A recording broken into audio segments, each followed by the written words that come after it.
Hey guys, what's up? It's McNeil from Automotive, and in today's video, I'll be talking to anybody who's interested in becoming a dealer or going to dealer auctions.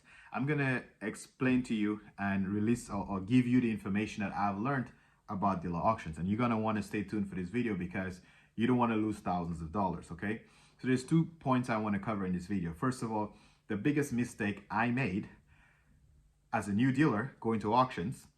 And I'm pretty sure as a new dealer, you and a lot of other people make the same mistake and the same assumption. So obviously before you're a dealer, you're a consumer. You just buy cars and you hear about your friends going to public auctions, because I've gone to public auctions, and there's a bunch of crap most likely at the public auctions. So the cars really do go cheap. I used to think, well, if I get my dealer license, by all means, the cars has to be cheap at the auction. They have to be super awesome wholesale pricing, and that's how I'll be able to get a deal to flip it and sell it and make profit. So one would think. So I go to the dealer auction, my first day ever going to the auction. Well, I've been to public auctions before I had my license, obviously, because I was experimenting with the business. I go to dealer auction with the mindset that everything in there is wholesale. So if a dude next to me who is probably a more experienced dealer than I am is bidding on a car and he's willing to pay 10 grand for it, I'm a new guy. Even if he probably wants to make 2 grand on that car, maybe 1,500 is good enough for me. So I can bid a little more than him. And then I can get that car. I can sell it cheaper to the public. The public should want to pay me more than I paid for it because I got the license, I got it wholesale, I'm giving it to him retail. So one would think. Now, this was the biggest mistake because clearly at the auction, sometimes dealers pay retail for the cars. I know, it doesn't make sense. It doesn't even seem true, but it's ridiculous. They pay retail money, especially in this kinds of market today, where it's so easy to get rid of your car. Customers are willing to pay whatever it takes to get a car from you these days. So dealers are also overpaying. So you think they're making more money because used car prices are high, but no, because they're paying more money to get the car. So they're basically doing the same shit. They're not making as much money. Now, why you should not be trying to compete with another dealer at the auction is because you don't know what his agenda is. You see, every dealer have a different strategy how to make money. You being a new guy and may not have a lot of aftermarket products, you may be relying solely on the profit of the car to make money. A lot of dealers don't even care about the profit of the car. A lot of dealers just want to sell you an aftermarket warranty, financing, gap insurance. They're trying to sell you a whole bunch of shit, and that's how they make money and not on the car. Some dealerships consider themselves finance companies. They don't even talk about the price of the car. They just want to sell you an interest rate and a payment plan. So the point is, the guy next to you, you do not know what his business plan or his business strategy is. So do not fight with him price-wise. You will lose. The best strategy is, before you go to the auction, to make sure you're not doing any emotional buying. You gotta check the auction list. It's available online before the auction day. Go through that list.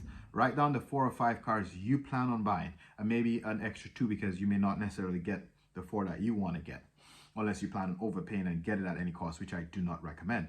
So you make a list of those cars, plan it out. What do you think you can sell this car for? Approximately how much do you think you need to rehab this car for? And what do you plan on having your net profit on that car? When you understand the numbers and the price for that specific car, when you go to the auction, you just pay what you planned on paying. You just pay based on your maximum and your minimum that you wrote down. Don't care what the guy next to you is paying. Now I'm going to end this video with the trick that the auction uses that you need to be aware of so that you don't lose thousands of dollars, okay? The auctions do something they call blind bidding or ghost bidding. They make you bid against yourself, especially if you're a new dealer or you're not paying attention to your surroundings. And I'm telling you this now while you're still sane and you're not in the auction. Because during the hype of the auction, your adrenaline is going and you want that car and you want to beat the next guy and you really want to get that car and you don't think straight during the hype of that auction. You know, trust me, listen to this video, you will save money when you go to the auction. The trick the auctioneer does is he's looking at you and he wants to see where your eye contact is. Now, if you really focus on that car and on him, he will just be pointing next to people around you and saying, yep, as though he has a bid. He doesn't have any bid. You the only one sometimes bidding on that car, but he gives you the impression that somebody just outbidded you. Do you want to go again? Do you want to go again? And then he points on somebody else. Yep. So what I tend to do when I realized that was I watch the auctioneer. As soon as I say yes, I look to, I pay attention to my surroundings. And if he's saying that this guy next to me is bidding, I'm watching. I'm watching this guy to see if he give any gestures to see that he's bidding. And then if I realize that nobody else is bidding, I stop bidding. And then when you stop bidding, then he has nobody to fish against you. He naturally comes back to you and say, oh, this guy bid didn't go through, or this guy didn't want it. So can you, do you want to come back in? So the point is, they will ghost bid you if you're not paying attention to your surroundings. You will be bidding against yourself. You will be riding your own price up. I don't know if you understand that. I hope I was clear with it. If it's not, you can leave some comments in the description. I can probably try to explain it better in another video. But the whole point is pay attention to your surroundings, because the auctioneer, a dealer like myself, because I sold cars at the auction as well.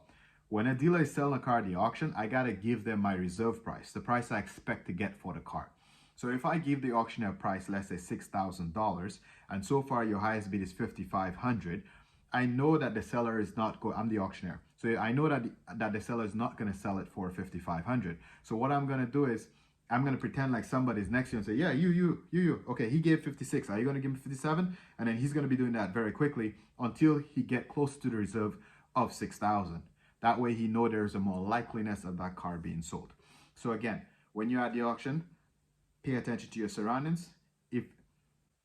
So after all of this blah blah blah, if there's any take home from this video that you need to remember is, one, when you're at the auctions, pay attention to your surroundings and know what's going on around you, or you will be ghost bidded. Two, don't worry about what the other guy is paying for the car, if he's overpaying or not overpaying. Have a plan of all the cars you plan on buying, how much you plan on paying for it, and do not do any emotional buying. If a car was not on your list and you didn't have time to research your car and that car value, you're better off not buying that car than overpaying for it and then losing money for it in the end. Hopefully this was helpful, and good luck on your automotive journey, and I'll catch you on the next one.